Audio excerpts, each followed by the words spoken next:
Doctor Mohammad ইউনূসের সবচেয়ে বড় লাভ হলো দুদিন ধরে আমি বোধহয় চলে যাব এ নাটক ছড়িয়ে দিয়ে যে তাকে কোনো অবস্থান পরিবর্তন করতে হলো না তার দল জাতীয় নাগরিক পার্টিকেও, বরং ডক্টর ইউনূসকে আবারও একটা অনির্দিষ্ট সময়ের জন্য মেনে নেওয়ার মাধ্যমে বিএনপিকে মেনে নিতে হচ্ছে। নির্বাচন হবে তখন, নির্বাচন হওয়ার সময় প্রস্তুত হয়েছে।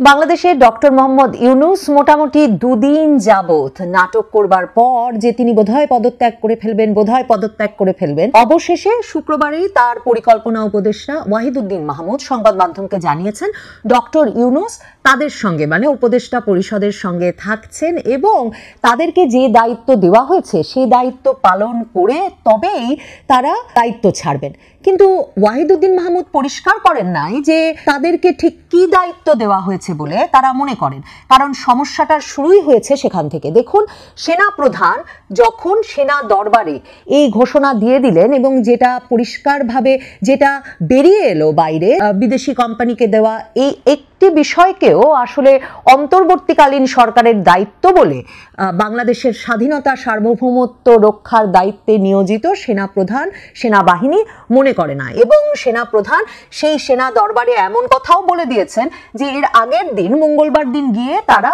এ কথা প্রধান উপদেষ্টাকে জাতীয় নিরাপত্তা উপদেষ্টা সহ জানিয়ে এসেছেন। যেই ডক্টর ওয়াহিদুদ্দিন মাহমুদ পরিকল্পনা উপদেষ্টাদের বৈঠক শেষে বেরিয়ে শনিবার দিন বলছেন যে তাদেরকে যে দায়িত্ব দেওয়া হয়েছে সে দায়িত্ব পালন করে তবেই প্রধান উপদেষ্টা কাজ ছাড়বেন, দায়িত্ব ছাড়বেন, তারা উপদেষ্টা পরিষদ দায়িত্ব ছাড়বেন, এই সিদ্ধান্ত তারা নিয়েছেন। তাদের কি দায়িত্ব সে বিষয়ে এনসিপি আর বিএনপির মধ্যে ডক্টর মোহাম্মদ ইউনূসের দল মানে নাহিদ ইসলামের দল জাতীয় নাগরিক পার্টি স্পষ্টত এই পরিকল্পনা উপদেষ্টা ওয়াহিদুদ্দিন মাহমুদ, অর্থ উপদেষ্টা সালেউদ্দিন আহমেদ এবং আইন উপদেষ্টা আসিফ নজরুলের পদত্যাগ দাবি করেছে। তারা বলেছে, জনসভায়ও দাবি করেছে, পত্রিকায় লিখেও দাবি করেছে, তারা বলেছে এরা ভারতের এজেন্ডা বাস্তবায়ন করছেন। এই ওয়াহিদুদ্দিন মাহমুদের বিরুদ্ধে তাদের অভিযোগ যে শিক্ষা উপদেষ্টা থাকা অবস্থায় তারা সারা বাংলাদেশের বিশ্ববিদ্যালয়গুলোতে ছাত্র সংসদ নির্বাচনে বাধা দিয়েছেন যাতে তিনি বিএনপির এজেন্ডা বাস্তবায়ন করতে পারেন।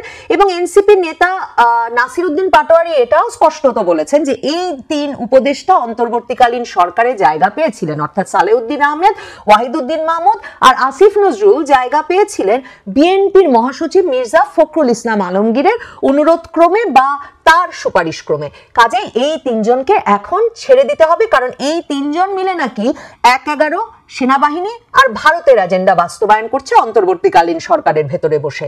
তাহলে ওয়াহিদুদ্দিন মাহমুদ তার উপর কি দায়িত্ব আছে বলে মনে করেন এনসিপি ডক্টর ইউনূসের রাজনৈতিক দল জাতীয় নাগরিক পার্টি? তারা একমত নয়। জাতীয় নাগরিক পার্টি এই তিন উপদেষ্টার যে পদত্যাগের দাবি করেছে সেই দাবি থেকে কি তারা সরে এসেছে বা তারা আগামীতে সরে আসবে?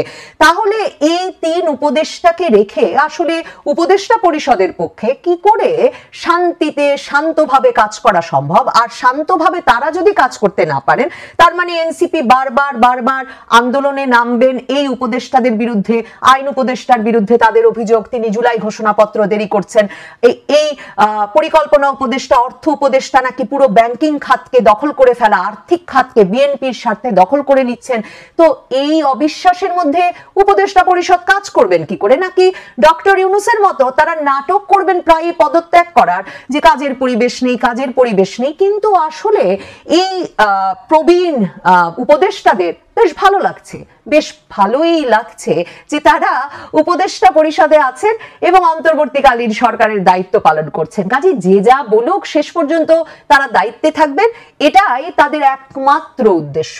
এটাই যে ডক্টর ইউনূসেরও কাজের পরিবেশ নেই, আমি আর দায়িত্ব পালন করব না এমন কথা সংবাদ মাধ্যমে ছড়িয়ে দেওয়ার প্রধান উদ্দেশ্য ছিল। এমন সন্দেহ করবার আরেকটা কারণ, দেখুন নাটক হয়ে গেল ৩-৪ দিন ধরে, অথবা ডক্টর মোহাম্মদ ইউনূস প্রধানতম যে দাবি সেনাপ্রধানের দাবি, বিএনপির দাবি, প্রধানতম যে দাবি যে ডিসেম্বরের মধ্যে একটা নির্বাচনী রোড ম্যাপ, একটা নির্বাচনের তারিখ দেওয়ার দাবি, সেদিকে তিনি কোনো উচ্চবাচ্য করলেন না। তার রাজনৈতিক দল এনসিপি একদিকে বিএনপি যে দাবি করেছে 3 জনের পদত্যাগ, জাতীয় নিরাপত্তা উপদেষ্টা খলিলুর রহমান, আর এনসিপির মানে ছাত্র প্রতিনিধি হিসেবে যে 2 জন আছেন অন্তর্বর্তী